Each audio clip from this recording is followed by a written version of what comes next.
মহকুমা ভিত্তিক উদয়পুরে অনুষ্ঠিত হয় স্টপ ডায়রিয়ার ওপর একদিনের আলোচনা সভা। বুধবার উদয়পুর মহকুমায় খিলপাড়া পঞ্চায়েত কমিউনিটি হলে অনুষ্ঠিত হয় স্টপ ডায়রিয়ার ওপর এক আলোচনা সভা।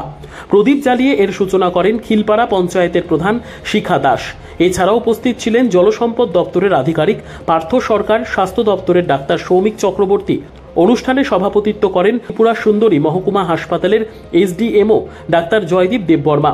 আলোচনা করতে গিয়ে গোমতী জেলার স্বাস্থ্য দপ্তরের আধিকারিক ডাক্তার সৌমিক চক্রবর্তী বলেন, রাজ্য সরকার সারা রাজ্যে স্টপ ডায়রিয়া ক্যাম্পেইনের জন্য কাজ শুরু করেছে। এই উপলক্ষে বুধবার উদয়পুর মহকুমায় ডায়রিয়া রোগ থেকে শিশুদের সুরক্ষিত রাখতে গেলে মা ও শিশুর স্বাস্থ্যবিধির ওপর বিশেষ নজর দিতে হবে। সবার জন্য স্বাস্থ্য, এই দিশা নিয়ে রাজ্য সরকার কাজ করে চলেছে। চিকিৎসক সৌমিক চক্রবর্তী বলেন, বর্ষাকালে জলবাহিত রোগ ডায়রিয়ার প্রাদুর্ভাবে আক্রান্ত হয় শিশু ও বয়স্ক লোকজন। তাই এই রোগ থেকে রক্ষা করার জন্য স্বাস্থ্য দপ্তর কাজ করে চলেছে। এই রোগ থেকে রক্ষার জন্য 0 থেকে 5 বছর বয়সী শিশুদের বাড়ি বাড়ি গিয়ে ওআরএস এবং জিঙ্ক ট্যাবলেট দেবেন স্বাস্থ্য দপ্তরের কর্মীগণ। সেই সঙ্গে আশা কর্মীরাও সাহায্য ও সহযোগিতা করবেন। কর্মীরা বা আমরা যারা হেলথ ওয়ার্কার আছি, আমাদেরকে অবশ্যই সহযোগিতা করবেন।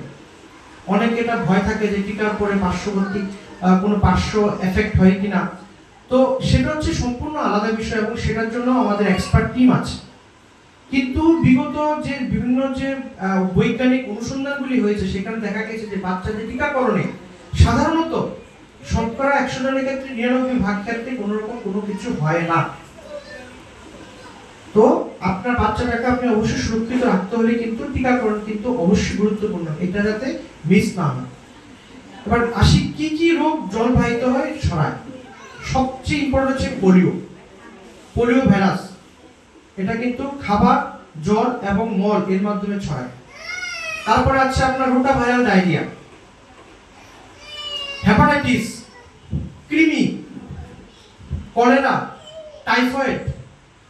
এগুলো হচ্ছে আমাদের কমন কিছু প্রবলেম যেগুলো আমরা দেখে থাকি, সেগুলো আমাদের এই জলবাহিত রোগের মাধ্যমে হয়। নেক্সট আসি কখন আমি বলবো ডায়রিয়া। ছোট বাচ্চা দেখবেন অনেক সময় একটু থকথকে পায়খানা করে, এটা কিন্তু ডায়রিয়া নাও হতে পারে, কারণ যখন বাচ্চা মায়ের দুধ খায় তখন সেও কিন্তু এরকম একটা 18 টাইপের একটা ঠিক নরম না আবার ঠিক কঠিন একটা পায়খানা মল ত্যাগ করে, হ্যাঁ, তো সেটা কিন্তু ডায়রিয়া নয়। ডায়রিয়াটা কোন সময় হবে? যখন দৈনিক যতখানি পায়খানা করার কথা তার থেকে বেশি বার সে পায়খানা করে। তার থেকে ইম্পর্টেন্ট হচ্ছে ওই পায়খানার মধ্যে জলের ভাগ বেশি না মলের ভাগ বেশি।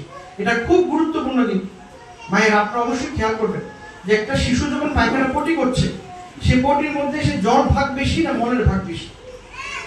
যদি জলের ভাগ বেশি থাকে এবং সেটা যদি 3 বারের বেশি পেরিয়ে যায়, তাহলে কিন্তু অবশ্যই কিন্তু সাথে সাথে কিন্তু পার্শ্ববর্তী যিনি থাকবেন যে আশাকর্মী বা আমাদের সাব সেন্টার এখানে, এবং অবশ্যই কিন্তু আমাদের এখানে হসপিটাল কাছে অবশ্যই কিন্তু শিশু বিশেষজ্ঞের সাথে কিন্তু যোগাযোগ করবেন, কথা বলবেন।